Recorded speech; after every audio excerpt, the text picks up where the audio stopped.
Hi, everybody. My name is Mike Manning. And I'm Trinity French. And we are your business coaches at Wired to Change. With the number 2. We help you get your business to the level you want it to be so you can enjoy the life of a small business owner. And that life has its share of ups and downs. But you know what? We help our clients try to keep it on the up. We do. We do. I like Thursdays. We talk about this almost every time because we had a client meeting this morning, then our mastermind, then our BNI, and now here. It's pretty awesome. Yeah. We got a networking event tonight. If I could only win the lottery at some point in time during a Thursday, it just kind of round it out, I think. It would be perfect. I'd still show up next Thursday, by the way. So. Oh, That means a lot. Yeah, I just want to talk all day. Just want to talk all day. I mean, you're about 60% of the way there. That is correct. That is correct. So. Well, we have had a really good day. It's been a lot of fun. It's actually been a pretty good week. Good. A little stressful on the real estate side, kind of exciting on the coaching side. We've had some clients have some huge breakthroughs, which is always just, that's the reason that we do what we do, is because seeing people achieve their goals and actually be ahead of where they thought they were going to be is just kind of, you give them a pat on the back, give yourself a little pat on the back, and everybody's happy. It's very nice. I enjoy those aha moments. And you know what else makes me happy? New guests. Our special guest. Our very, very, very, very, very special guest, the one, the only, Sherri Durbin with Consider It Done. Welcome. Hello there. I'm thrilled to be here. And always an exclamation point on Consider It Done. That's right. So, Sherri, we met quite a while ago, about 1.5 years, at the City Club at a networking event. And then you met Mike. We met, who connected us? We met at Wine and Wisdom before. We were physically met at Wine and Wisdom. Okay, at our Wine and Wisdom event. And you are one of those people that came on the scene and quickly, just blew up, and everybody is slowly knowing who you are. Well, I shouldn't say slowly, quickly knowing who you are. And you're not just considering it done, you're getting it done. Oh. I kind of jumped in with both feet when I moved out here, for yes, sure. You did. And I hope that it's paying off. It is. I have had so much fun relaunching this business out here after 15 years in Southern California. Came out here and relaunched, and it's kind of like no one's heard of what I do, and so it's a wide open market. Oh, that's awesome. Yeah. If only there were no other business coaches in the triangle or across the United States. Can we have some less successful businesses that should need our help? A little, just something for us, huh? Somebody throw us a bone, right? So, what is a Consider It Done? Consider It Done. I founded it in 2004.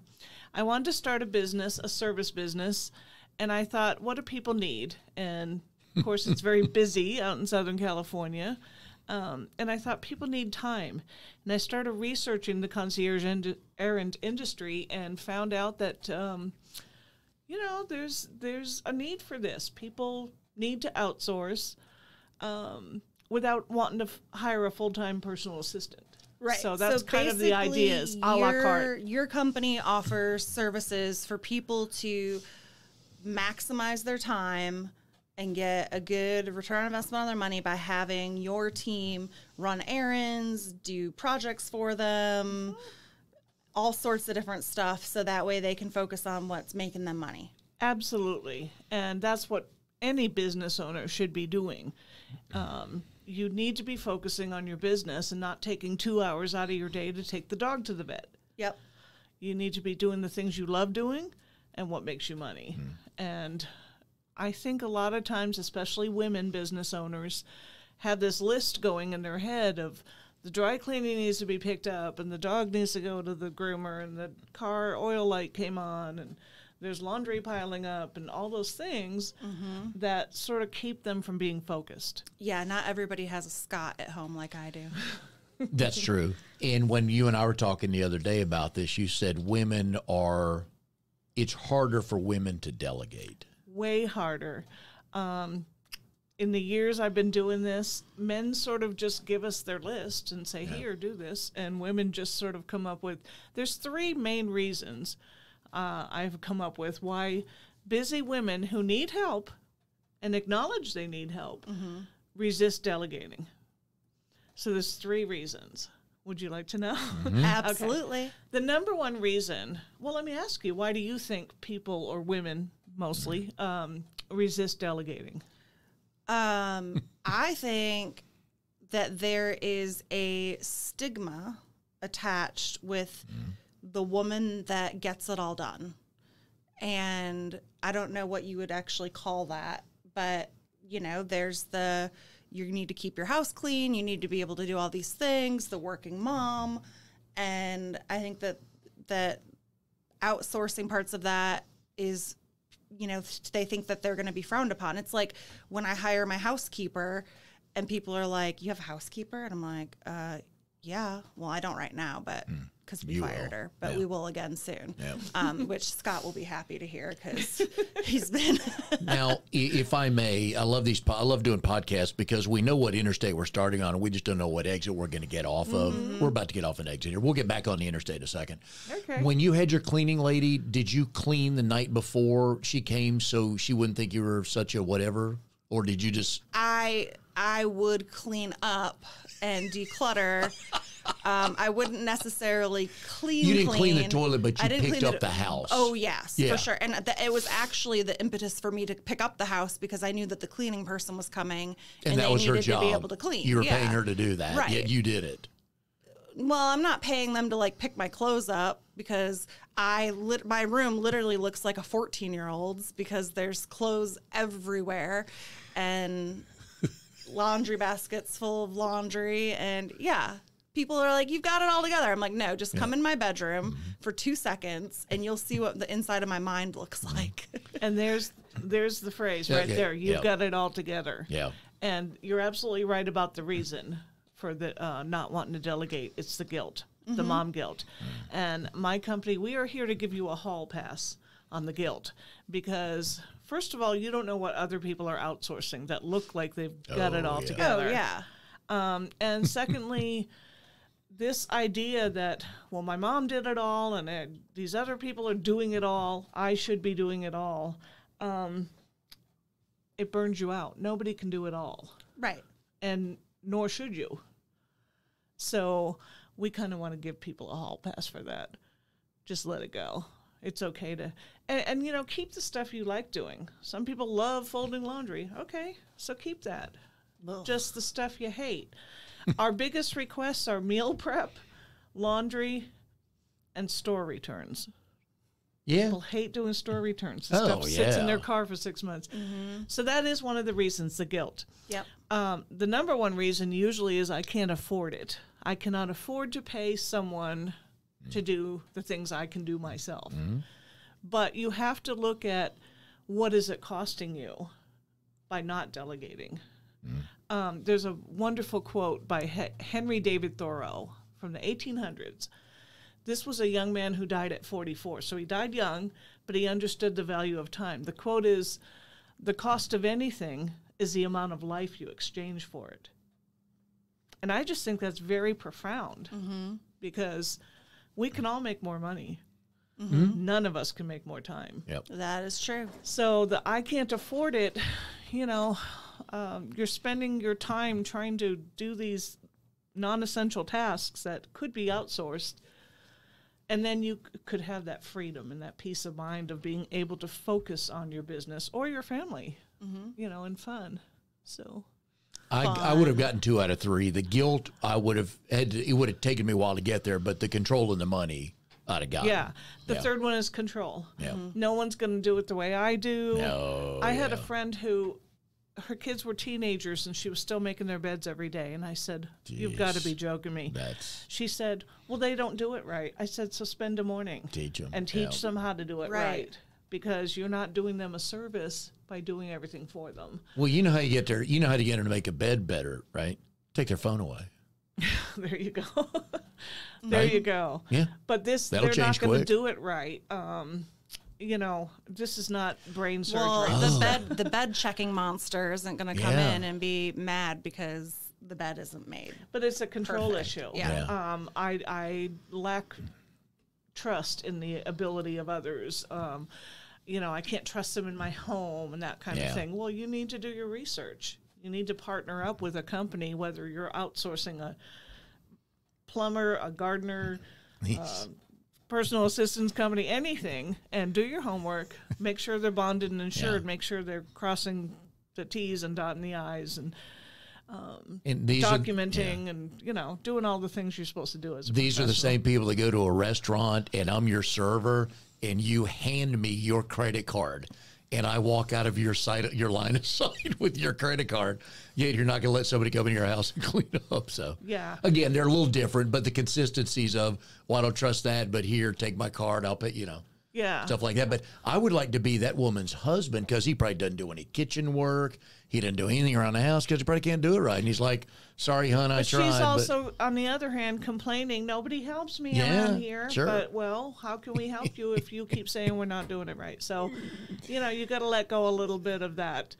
It has to be done a certain way. And actually, we learn what our clients want. We keep the same concierge with the same client every week. And we learn how they like their towels folded, and we learn how they, you know, what storage they like and how they want things done. So, you know, we take notes. We make sure we do it the way they want. I learned early when I got married, he's like, no, sweetie, the towels are folded in thirds. I'm like, really? Okay. I'm just happy when they're folded and when I don't have to put them away. Even though I did teach Scott how I like to fold T-shirts and store them like how what's her face does it. Marie Kondo. Yes. And I'd been doing that for years before she even came along because I just like the way that you fold your T-shirt and then you stick them upright in the drawer so you can see all the colors and all the shirts. Instead of like a little rectangle. I go in the Container Store and I swear I hear heavenly choirs singing to me. I just, as a child, I think you're born with that brain or you're not. Because as a kid, my Barbie shoes had to go in with the other Barbie shoes. They couldn't just be thrown together. Everything had a place. I was the kid no one wanted to play with because I would make them put all the toys away before they left my house. And everything had to go in its own bucket and it was all like super organized. And I was a little anal retentive and probably not that fun. Well, then how do your dresses or your tops that are hanging in the closet, how are they cataloged? I think in color. Okay. So in my closet, everything is by color, and it starts with sleeveless, short sleeve, 3/4 sleeve, long sleeve by color. Makes sense. That's my exactly jewelry, how mine is. I have decorative hooks, and the necklaces are hung by color. So when I go to get ready, you know, like today, I knew exactly where these earrings were. Very nice. I needed to. Those are really cute earrings, by the way. Thank you. Very cute. Yeah, being organized and having that feeling. I mean, just when one of my exes and I had talked about getting a housekeeper. Will he be on the island too? Yeah, he would be on. No, he's married now, so he wouldn't be on the island. It's a long story, Sherri. We'll fill you in later. I was just going to say, where's this island? I have some people to say. You might want to see it. It's full of her exes, but it's the island of misfit exes that she's still in touch with. That I still like as humans, and I'm going to pair them up with the perfect girl. She sold houses to two of her exes. Yeah, That's how she keeps it's going to be my own reality show. I was just going to say reality show, and they're all on the island. Yeah. Okay. It'll be her 8th revenue stream under Trinity Inc. Oh, that's funny. Hey, you know, I'm sure somebody might pick it up. I mean, absolutely. There are some weird flipping shows on the anything right now. So, but I really wanted to get a housekeeper because I worked full time. He worked full time. He traveled almost 80% of the time during the week. And then when he would come home, he would just like drop his towels on the floor. And, you know, like it was just, he treated our house like a hotel because he was used to living in a hotel. And I was like, I am not your housekeeper. And we had this giant ass house and everybody wanted to come to our house to be entertained. So I would spend all Thursday and Friday cleaning for people to come over Friday and Saturday. And then I'd spend all day Sunday cleaning up after the people. And I was like, we just need a housekeeper. And he was like, no, we don't. Our house is great. It's so clean. And I was like, yeah, because I'm the one cleaning it. And as soon as I left him, the first thing that he did was call me. And he's like, so that housekeeper, what was her number? And I was like, freaking that. But why is it men think the house kind of runs itself? The toilet paper just appears on the roll, you know. Not my husband. My husband is amazing. He takes care of all that stuff for me. Cool. Yeah. That's great. That's how you know you got the right one. Yeah, he's pretty awesome. He does the majority of the cooking and the cleaning and the maintaining of the house. And so I can go out and do my thing. You know, I was one of those stay-at-home moms. I have 3 grown daughters who I loved the art of homemaking. I mean, call me Martha Stewart if you want, but I really think it's a forgotten art.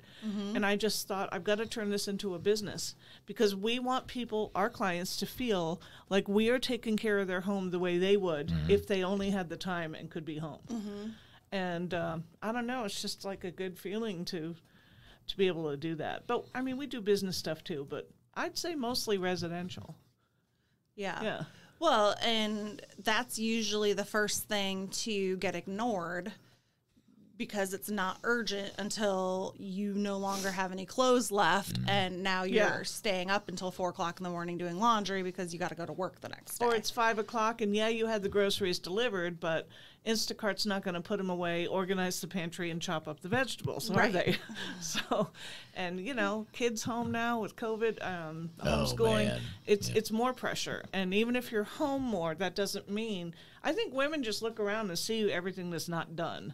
And it stresses them out, and that affects your relationships. It affects your business. Oh, yeah. So you just got to call in the cavalcade. So from a business standpoint, so percentage-wise, how much of your business is residential versus? Most of our clients are business owners who usually work from home, not always. Okay. So we are doing a combination. Okay. Business errands, you know, at Christmas time, we're doing lots of business gift deliveries, things like that. We're doing a lot of stuff out here for realtors.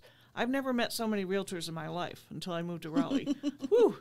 Everywhere. Just so you know, every third person you walk by has their license. I'm not kidding you, but we are being used by quite a few realtors now as innovative closing gift because moving is so stressful. And so we're doing lots of packing and unpacking, purging, donating, you know, getting people settled in because so many are coming in from other states. So we're doing lots of that. But honestly, everyone uses us differently. So most of the business people have us do a combination of home and business tasks. And without, I don't want to get into hardcore, you know, literal numbers, but if money is one of the issues, what kind of range do people spend with you to get things done that might, because we have a lot of business owners that listen, and you're right, they may think, well, I don't have $2,000 a month or whatever the number is, but what are kind of some of the ranges that they'll spend with you? It's way more affordable. In fact, I obviously had to lower my rates. I moved here from California. That's okay. We're super affordable. We have 3-hour packages. We have 10-hour packages. So it doesn't have to cost a lot. And people can use that time how they want. So the hours don't go anywhere. They don't expire. When COVID happened, a lot of our clients put us on pause. And I called up every single one of them, and I said, don't worry, your hours aren't going anywhere. Yeah. We'll be here when you need us. So it's pretty flexible. We have a 2-hour minimum, but, you know, most people are kind of used to us coming on the same day every week. Same person comes and does mostly the same tasks. Okay. And it's a simple math equation from that point on. And again, we talked about this the other day on the phone too. To understand, most business owners don't understand their hourly worth. Right. They just think, well, I'll just do that at night when I get home. So you're right. They'll spend 2.5 hours with the dog at the vet. Yep. And then 7:30 rolls around, I'm beat, but I still got to make up those 2.5 hours. So they never look at, oh, this is what I'm worth every hour, which is usually a little bit higher than paying for you guys to go to the vet. Absolutely more than what they're paying us. Yeah. And they could have been, making that money and focusing. And also it's the procrastination of the task you don't like doing. So honestly, we have a successful photographer in Raleigh that has us, you walk in her house, it looks like a magazine, but she hates doing laundry. She says, I love to cook. I'll do the meals. Most of my errands I can handle. I hate laundry. I hate it, hate it, hate it. Put it off. Procrastinate. So that's all we do for her. Okay. I'm good with laundry. It's easy to do. You throw it in, you go back doing what you're doing, you change it over, make sure you hang up what you need to hang up, wring it out, and then fold it while you're, so I got no problem with that. It sounds simple, but you don't have 3 little kids running around with a lesson plan in front of you. And See, that's the part of it. I mean, we raised 2, but it was, a long time ago. I feel for parents with kids working from home today. Yeah. I don't know how they keep their sanity, because I watch my grandson Oliver's 2. And they were up here this past weekend, and I saw what our son and our daughter-in-law go through just with him. And, man, that's hell on wheels. So now you throw 2 kids that are 4th and 7th grade. You got homework. Yep. It's a little harder than when we were in 4th and 7th grade. Oh, yeah. And then you got meals, and you're on the phone, you're on the Zoom call. And if you're trying to grow a business, things just cloud up your mind. What kind of things are those families asking of you while we're on this subject? Honestly, meal prep, laundry, store returns, organizing closets. Boy, the meal prep, that makes so much sense. Meal prep, just even simple cutting up but veggies still, and fruits, just so the kids will have a healthy snack. And it's 4:30. You look up, what's for dinner? What do I do? So it's in the pantry. Yeah. So we are working with some new luxury apartments in downtown, and the tenants, we're the exclusive concierge. I'm thrilled. We just got our 3rd one, third complex. Yeah, but the tenants are mostly using us. These are hardworking professionals. A lot of times they travel. They want groceries when they get home. They want things just kind of taken care of. So you just have to let them know that you're going to take care of them in the way nobody else would. And it's not just following their to-do list. It's being proactive enough to say, hey, I noticed the blind is broken. Would it be helpful if I called the handyman? So we try to be proactive as well as doing what they... Sometimes people don't know what they want. They just want help. They probably didn't even know it was cracked. Yeah, right. Exactly. Yeah. Exactly. So it's all about hiring incredible staff, which I'm very blessed with. Here's my story of half noticing but not understanding. Again, another exit ramp. So I have a recliner that I sit in because I have a bad back. And I woke up yesterday morning. Becky got a package Tuesday night. It was at the front door. I said, what's that? And she started laughing. So I thought, okay, it's something for somebody, but I'm not involved. And so I get up Wednesday morning, and I come out in the den. It's, it's 4:10 in the morning. I get up early and go walking. So I look at my chairs like, man, that's awful light. Has that always been that color white? And I'm thinking like, man, because I don't do colors well. It's like, man, did I miss that?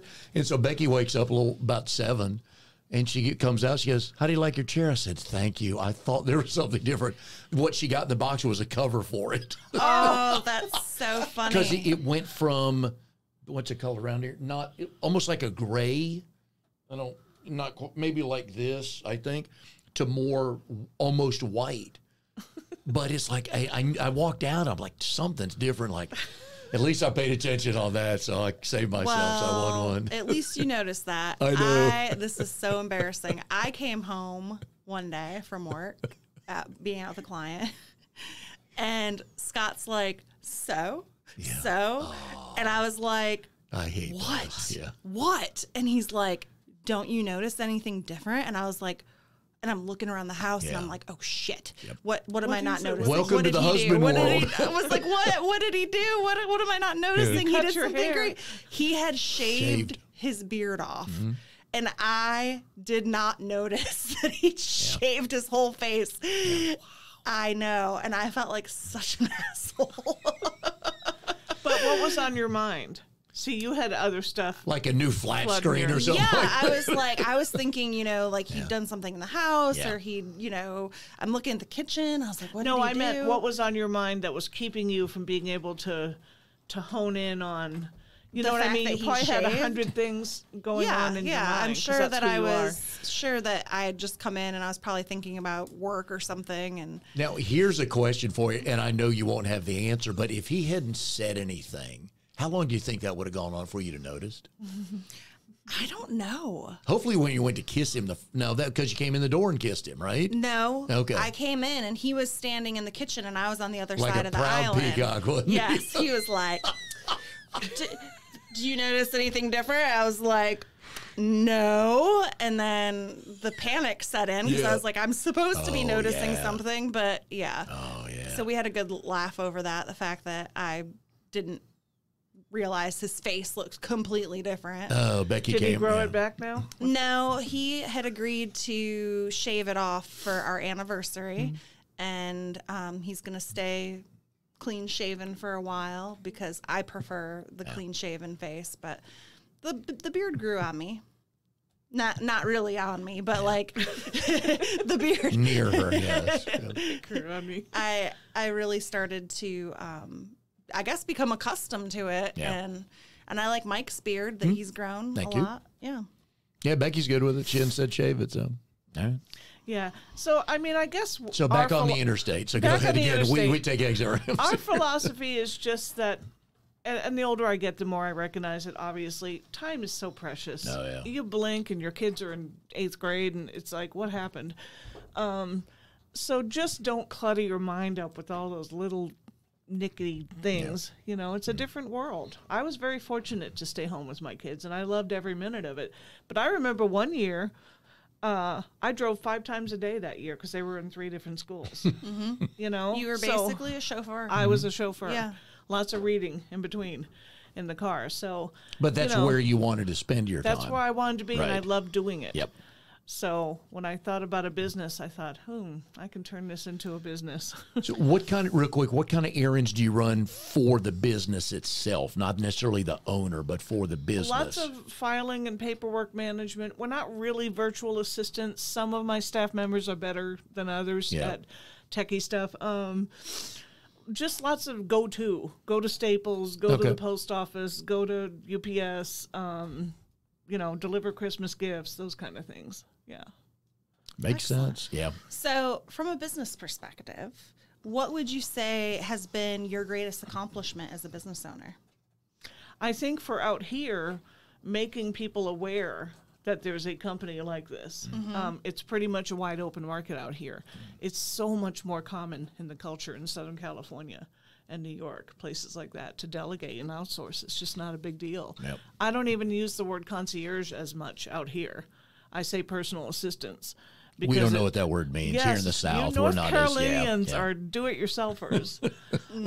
Oh, yeah. So I did have to pivot a little bit in that way, but it's getting busier out here, and it's becoming a little more urbanized, if you will. So, but to me, it's slower in a good way. Oh, yeah. I love the We love trees, and you get on the freeway and you actually move. That's novel. Yeah. You don't miss the 405? Oh, my Lord. Yeah. I don't miss it. In 2013, I had part of why I left, I had a life-changing car accident. And putting it back to time, it sounds cliche, but when you almost lose your life, you truly recognize the value of time and how precious it is. And didn't even come out here planning to relaunch, and just started meeting business people and thought, oh my God, there's no one doing this. I have to do this. So it's been exciting. It's kind of like starting over, even though I've been doing it so long. Would that go back to the conversation we had before we came on air about need to be in the middle of it? Because you can't sit home right? You weren't going to sit home. You may not have done I had this this. idea I was going to move to North Carolina and look at the trees and, la, la, la. It's not who I am. How was that first weekend? Yeah, right? It's not who I am. But, I'm not, if I wanted to go the profit route, I mean, of course a business should be profitable. But if I wanted that whole celebrity-driven millionaire concierge lifestyle, I would have stayed in Orange County, California. Right. Is there a name you can drop for us? You know what? It's funny. We had celebrity personal assistants calling us for help when I was out there because they want them by their side. Oh, yeah. They want their soul. And I thought about becoming a celebrity assistant out there, and I thought, no. At 11 o'clock at night, they want a certain type of tea. Yeah. No, I want a business I can control. And you live 45 minutes away, and it's in a container in their pantry, and they just don't know where it is. Don't want to get up, right? Yeah. So we had celebrity assistants calling us for help. Yeah. There was a man who was like a consumer advocate named David Horowitz. Yeah. We helped him and his wife quite a few times. Okay, cool. Right. Yeah. But I mean, I don't know if I'm not cut out for that. Yeah. I was out there different- 40 years, but I mean, Yeah. it's just not my thing. I'm a little more down to earth. But I also see the value of people understanding that this is how we can help you. You know. Yeah. So you've owned your own business for how many years? Since 2004, 16 Since 2004. years now. Awesome. Congratulations. Yeah. That's fantastic.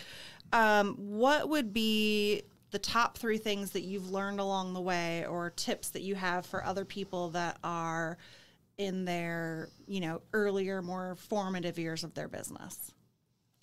Well, I can only speak for the business I'm in and what we do.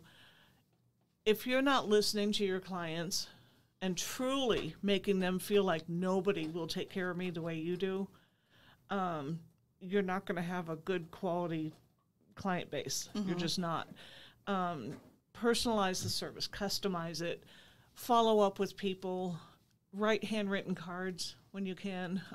Just make them feel like you personally care about them. Listen well when you're doing that first. We call it our no judgment consultation because people always apologize when we come to their house. Listen to what they're saying and what their needs are. And especially with a business like ours where there's so many types of services we do that you have to hone in on what it is they exactly need. So I think you would tell any business owner that. Listen to what your client needs.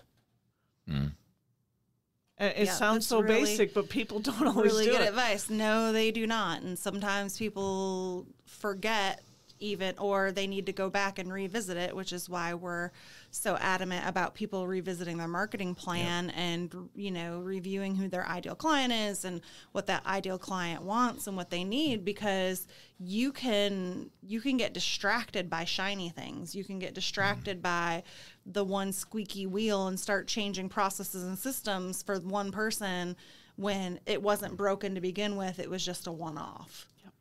But you said it at the very beginning of the show, the problem you solve, time. Yeah. You were very clear about it.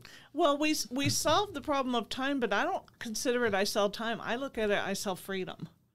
But their problem, right, but the problem they need solved is I need more time. I need more time. That's the I problem can't you do solve. it all. Right. Which is the ultimate marketing pitch. Right. Time. And the benefit time. really is that freedom that comes along with, I don't have to spend time doing ABC. I can now focus on this. I like getting time back. Oh, yeah. Take a nap. Write your book. Oh, yeah. Can't wait to write that book. What's your book about? I have like a million book ideas. It's going to be good, though. Yes. So the first one I want to write is actually a children's book. Don't grow up. It's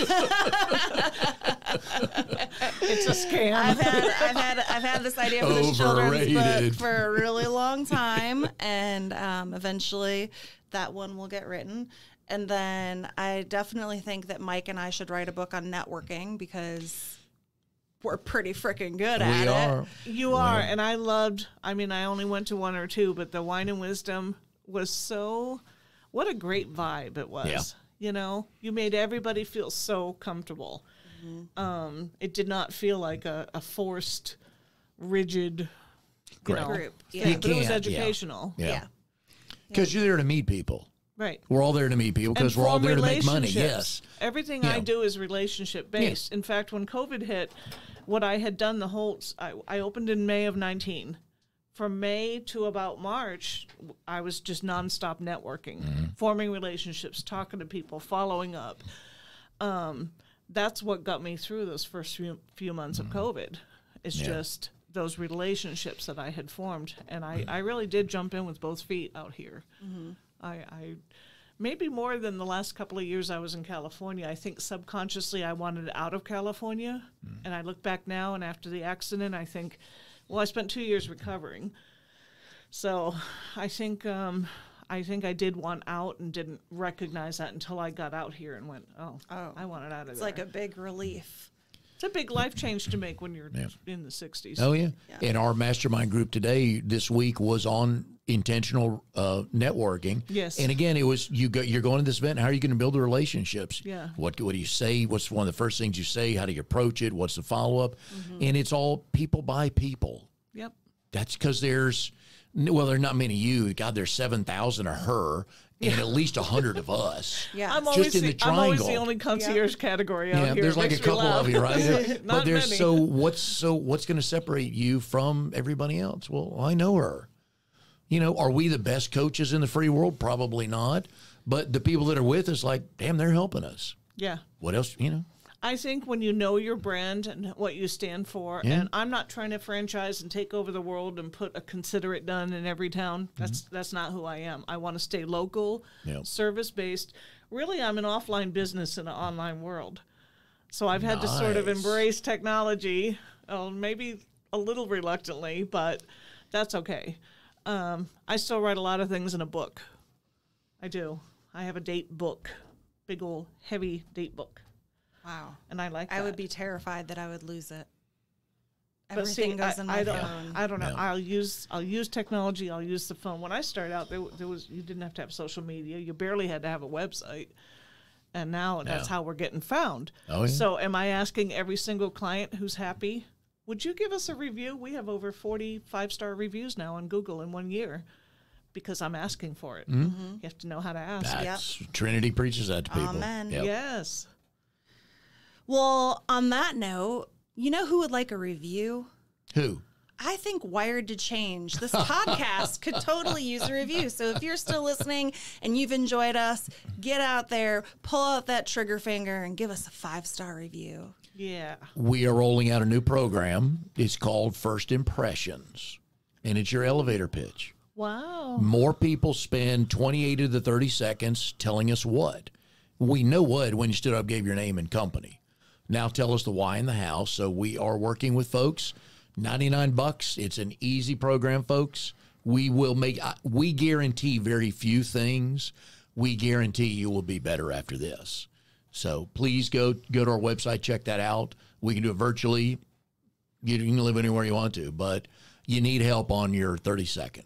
Most people do because they stand up and say the same thing because they give it no thought.